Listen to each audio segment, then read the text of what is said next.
Lengua larga somos tú y yo. Lengua larga somos todos. Lengua larga, escúchalo. Chisme, historias y cocina, la mejor combinación. Con el chef Juan Ángel, el lengua larga mayor. Hoy estamos de manteles largos. Celebramos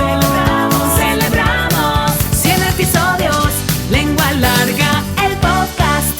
El banquete que íbamos a disfrutar estaba reservado solamente para la cena, especialmente en los días lluviosos de bastante frío, y la cocina olía maravilloso porque con eso se iban a sopear los frijoles. A pesar de los 10 centímetros promedio que mide una lengua humana, todos somos lenguas largas. Nos encanta el chisme, nos gusta contar historias. Y qué mejor, aquellas que hablan de comida. Donde la lengua es parte importante de la deglución, masticación y sentido del gusto. Esto es Lengua Larga, el podcast donde el chef Juan Ángel te cuenta historias de cocina, consejos y recetas. ¡Comenzamos!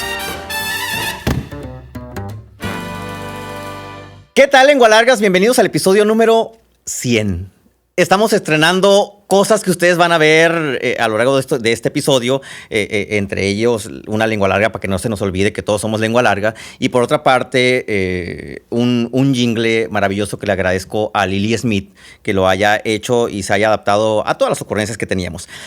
Y parte muy importante de todo esto son sus comentarios. Empiezo con uno que me llamó mucho la atención porque es una lengua larga cuyo abuelo fue protagonista de una de las historias de lengua larga, ¿sí? Y dice, el que más me ha gustado es donde uno de los personajes es mi tata, el de Huesos Prestados. Y el otro que me gusta es el de La Bajada del Ángel. Me acuerdo mucho cuando veía todo eso en mi pueblo. Muchas felicidades por tu casi 100 programas, Georgina Peñuñuri, muchas gracias. Manuel Hernández. Buenas tardes, estábamos escuchando mi esposa y yo el podcast número 99 y se nos ocurrió de por qué no planeas un tipo tour, anota Daniel, mira, tipo tour a la capital del mundo. Es como, la idea de Manuel es como estos tours que se hacen en Puebla, donde van por los lugares y van contando historias, ¿no? Que se hacen en otros estados de la República también. Dice, y puedes ir a la Conasupo y cuentas la historia de la Conasupo. Vas a la iglesia y cuentas la historia de la iglesia. Y como ir narrando todo lo que ha sucedido en esos lugares respecto a lo que contaba en el podcast. Es muy buena idea, Manuel Hernández. Se la voy a proponer al Güero antes de que salga del ayuntamiento. El Güero es el presidente municipal y estuvo conmigo en la primaria. Pues no ha salido ninguna historia del Güero. Tengo que hacer una antes de que salga de presidente. Saludos a Yasmín Kate. Ya me eché el episodio 99 y me encantó el origen de Reinito Leoncio. El episodio anterior, el 99, habla de cómo Eric, mi esposo, llegó a la tierra porque no llegó a través del vientre de su madre. Eso dicen todos para quedar bien. Si quieren ver cómo llegó, escuchen el 99. Alma Martínez, me gustó mucho la reflexión sobre el cuento y admiro tu capacidad narrativa. Muchas gracias. Gracias a Patricia Vizcarra que dice así, chef, 2 puntos. Gracias. Esa historia de Leoncio está hermosa. Mi favorita ha sido cómo se conocieron tus padres y ahora la segunda favorita es la de Leoncio. Dios los llene de mucho amor. Muchas gracias. Y por último, Magui de Hermosillo, tienes toda la razón de que debemos de probar de todo. Voy llegando de Madrid. Ay, qué elegante. Voy llegando de Madrid y me fui con esa mentalidad de que no iba a dejar nada sin probar. Cuando uno se va de vacaciones, lo mejor que puede hacer es comer y beber lo que se sirve en esa región, porque es la manera de conocer las tradiciones, de conocer cómo está el paladar de esas personas, si está reacio, si está ya calloso de tanto picante, si tienen carácter. Lo que comen sí refleja el carácter de las personas de ese lugar, de ese pueblo, de ese país. Y ahora sí, tenemos que agradecer a quienes se reportaron. Gracias, Daniel. Gracias, Daniel. Voy a leer y dar así lectura a nombres. No significa que esos nombres se ganaron las tarjetas, porque ahorita vamos a regalar las últimas 20 tarjetas para completar las 100 para celebrar los 100 episodios. Son 100 tarjetas de cafeína, hoy se van 20. En el episodio pasado me dijeron, chef, leíste mi nombre, yo me gané la tarjeta. No, ahorita nada más voy a mandar saludos. Los ganadores, ahorita les digo cómo se sacan. Saludos a... Ay, mira. Saludos a Jenny González, Ana Lourdes Ortiz, Samar Contreras, Dora Díaz, Ruth Sotelo, Ana Gabriela Labra Bojorques, Irene Ramírez, Nancy Rendón, Irlanda Zamorano, Glenda Padilla, Ana Leticia López Granillo, Patricia Vizcarra, Carla Landavazo. Gracias a todas las personas que han escuchado los podcasts y que los han comentado y han contestado la pregunta. Recuerden, en Spotify, denle seguir, activen la campanita, y en YouTube, píquenle al botón de suscribirse, y si les gusta, compártanlo y vuélvanlo a compartir cuantas veces crean necesario. Ahora sí iniciamos. ¡A picar cebolla! Lengua larga, Sobre la estufa amarilla, que de hecho esa estufa amarilla fue una herencia de mi abuela materna para mis papás cuando se casaron, y se la regalaron ya usada, ¿sí? O sea, regalar una estufa nueva en aquel tiempo no era así como que lo más común. Se regalaban las estufas usadas en buen estado y ya la otra persona que la regalaba pues compraba una nueva. Y decían que un matrimonio, abro paréntesis, decían antes que un matrimonio no debía empezar su casa con una estufa nueva, ¿sí? Debía empezar su casa con una estufa usada que trajera todo ese sazón y ese bagaje de platillos al nuevo hogar que iba a comenzar. Cierro paréntesis. En esa estufa amarilla, que había sido una herencia, se preparaban muchas cosas muy sabrosas. Era la estufa que había en mi casa en la capital del mundo, y era una estufa amarilla que dio lugar a una barra de azulejos amarillos. Que muchos dicen, quiero conocer esa barra de azulejos. Le voy a pedir a mi mamá que mande una foto para ponerla en el podcast y que vean. Entonces, esa barra de azulejos amarillos se hizo así porque mi papá dijo, pues si la estufa es amarilla, vamos a hacer la barra de azulejos amarillos. En esa estufa, esa noche de invierno, se colocó un sartén azul, ¿sí?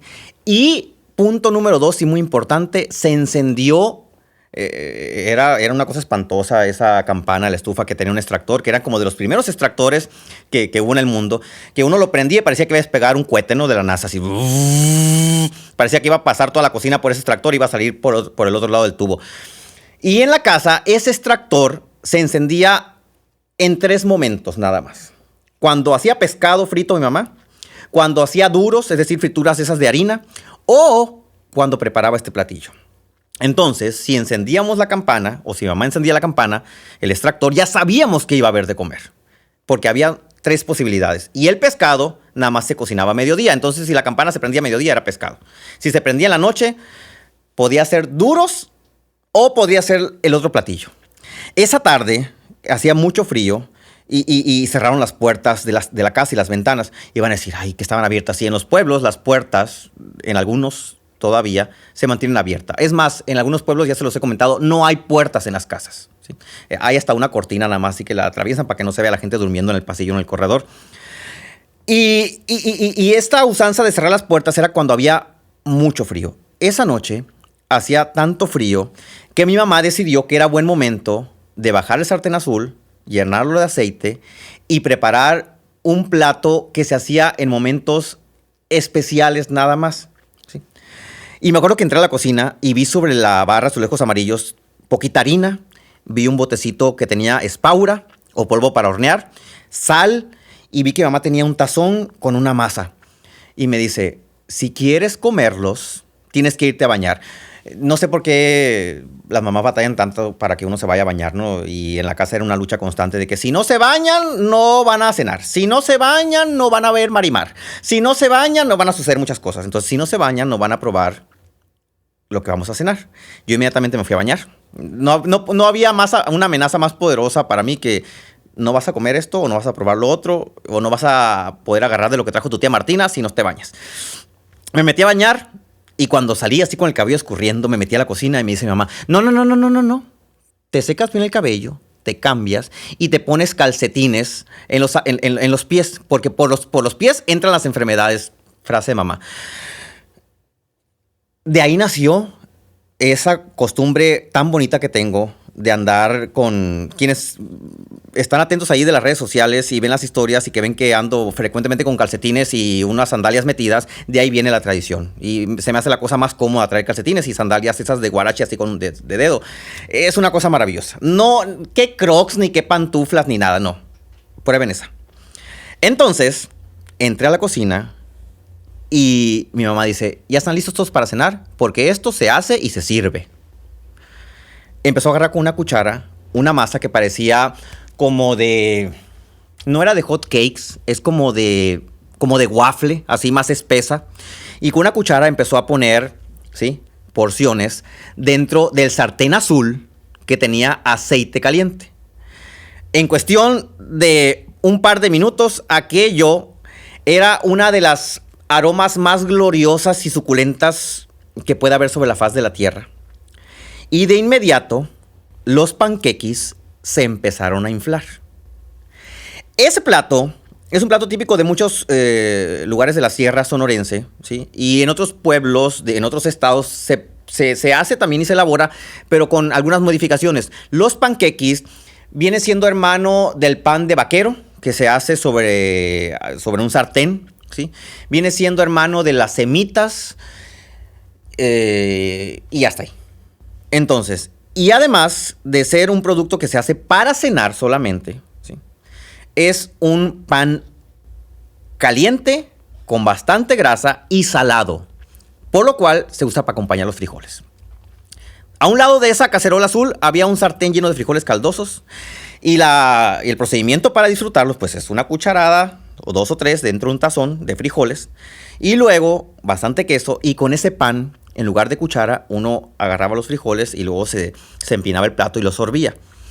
Era la manera más sabrosa de pasar una noche de invierno en el pueblo, y ese plato solamente se preparaba cuando hacía mucho frío y además estaba lloviendo. Entonces no había muchos momentos en que se juntaran las dos cosas, que hiciera frío, que estuviera lloviendo y que aparte mi mamá anduviera de humor para hacer todo ese pringadero de aceite en la cocina, porque se hace un reguero, ¿no? Entonces, pero es un reguero que se disfruta. Años más tarde, las cosas cambiaron en la cocina. Y un día, un domingo por la mañana en verano, se encendió el extractor, ese que parecía nave de la NASA a punto de despegar, que se escuchaba hasta el cuarto tampoco vivimos en un palacio en el pueblo, pues no, el cuarto está casi a 3 metros de la cocina, pero aún con la puerta cerrada se escuchaba ese sonido, ese zumbido. Me acuerdo que abrí los ojos y dije, ¿es mediodía? No, es de noche. ¿Qué está pasando? ¿Por qué encendieron el extractor en la mañana? Es domingo por la mañana y está encendido el extractor de la cocina. ¿Qué va a pasar? Salí y en cuanto me paré en la cocina, mi mamá dice, vete a lavar los dientes. No entras a la cocina sin lavarte los dientes y lávate las manos. Y te enjuagas la cara también. Cuando regresé, mi papá estaba murmurando, es que aquí dice, vieja, se le pone 2 huevos. Y mi mamá decía, no, ¿cómo le vamos a poner 2 huevos? Es mucho 2 huevos para tan poquito de harina. Vas a ver esto a huevo. Y yo volteé a ver, ¿qué está pasando? En la mesa había una cajita roja que tenía una negrita, ¿sí? Y digo esto, no quiero que se me vayan a levantar en armas, ¿no? O sea, era una mujer de color, negra, con un trapo marrón en la cabeza. Y yo volteé a ver y decía, ¿qué están haciendo? ¿Qué hay en esa caja con la mujer negrita? Y me asomaba y decía, no. Es que dice que es mantequilla, no es aceite, no le pongas aceite. Y entre ellos estaban tratando de adivinar. Y en la mano mi papá tenía un diccionario. Y dije, diccionario inglés-español. La caja tenía sus instrucciones, ingredientes y todo en inglés. Y mi papá estaba traduciendo y a la vez discerniendo si era lo correcto ponerle un huevo, 2 o 3. Me acerco y leo la caja y digo, Aunt Yemina, Aunt Yomaima. ¿Qué es esto? Papá, le dije, ¿qué van a hacer? Dice, llegó la falluquera y le compramos una caja para hacer panquequis. Y le dije, ¿panquequis? O sea, panquequis como los que hace mi mamá para cenar. Sí, pero dicen que estos son dulces y más sabrosos y más rápido porque aquí ya nomás se le echan unas cosas a la masa y se ponen sobre una sartén y se hinchan y luego se doran muy bonito y se les pone arriba miel de abeja. Y dije, bueno, pues me senté a ver toda la parafernalia. Me acuerdo que el primer panquequi, que en realidad, la traducción sería como esa, ¿no? Es un pancake, es un sartén, es un pan de sartén, o conocido también como un hot cake, ¿sí?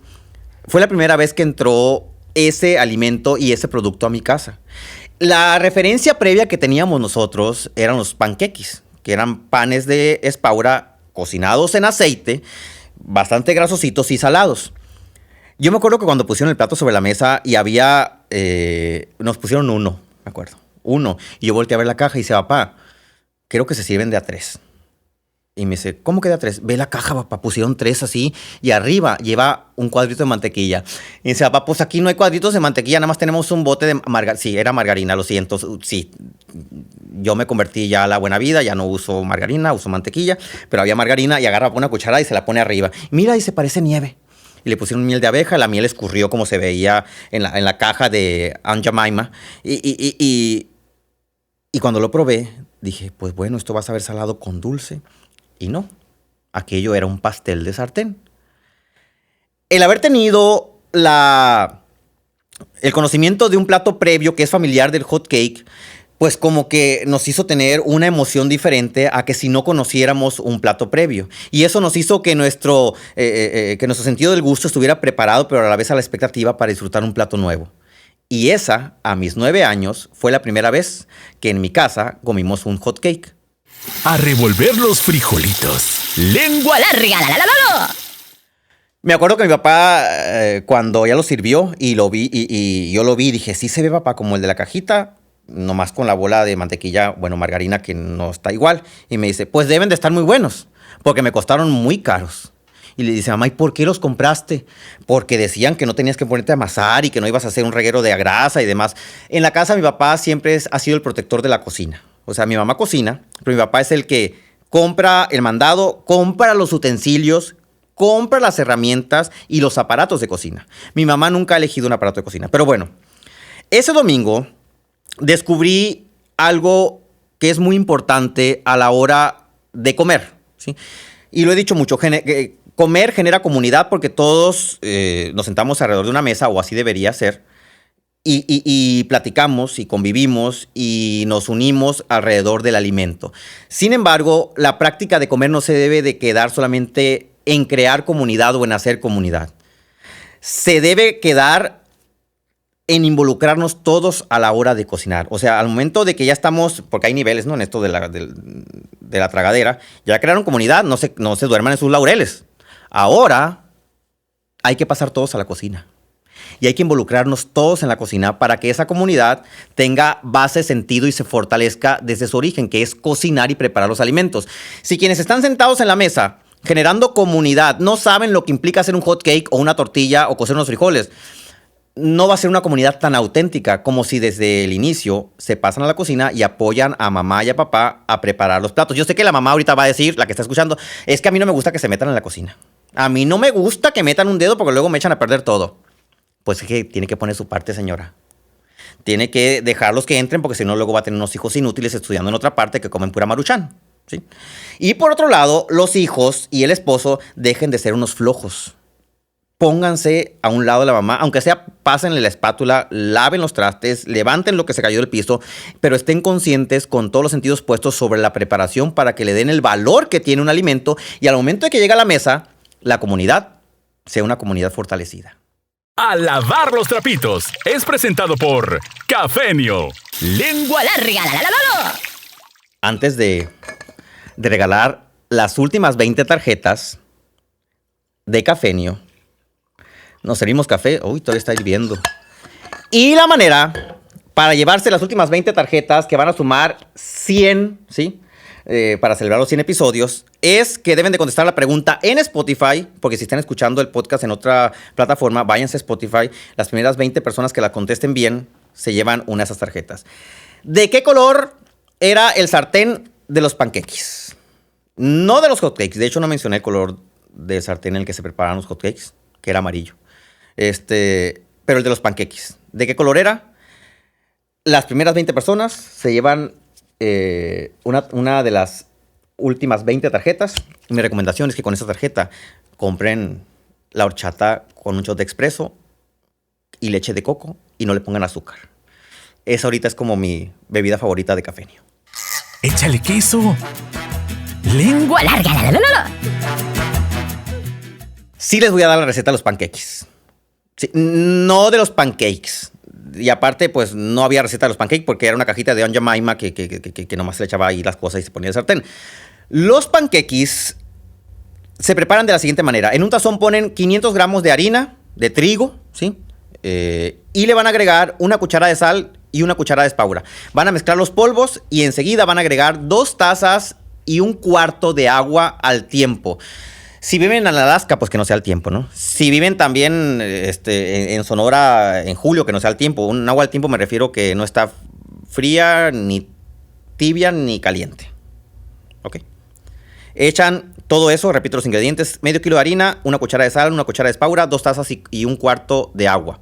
Revuelven todo, la masa se revuelve con un tenedor o con una cuchara. No vayan a sacar la licuadora, ni la batidora, ni el globo batidor, no. Se hace con un tenedor porque la masa debe quedar como entre una masa de waffle y de biscuit, ¿sí? Así como grumosa, rústica. Ponen a calentar aceite como si fueran a guisar una milanesa en una sartén, es decir, que más o menos como de una altura de 2 dedos de aceite en la sartén, y van a poner cucharadas de la mezcla en la sartén.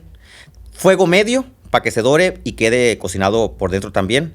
Si lo ponen a fuego bajo, la masa se va a pasmar, nunca se va a hinchar. Si lo ponen a fuego alto, se va a quemar y va a quedar cruda por dentro. Fuego medio.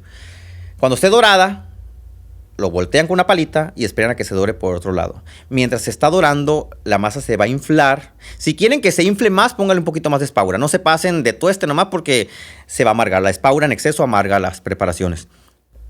Y ya que esté listo, se come recién hecho. Eso es muy importante.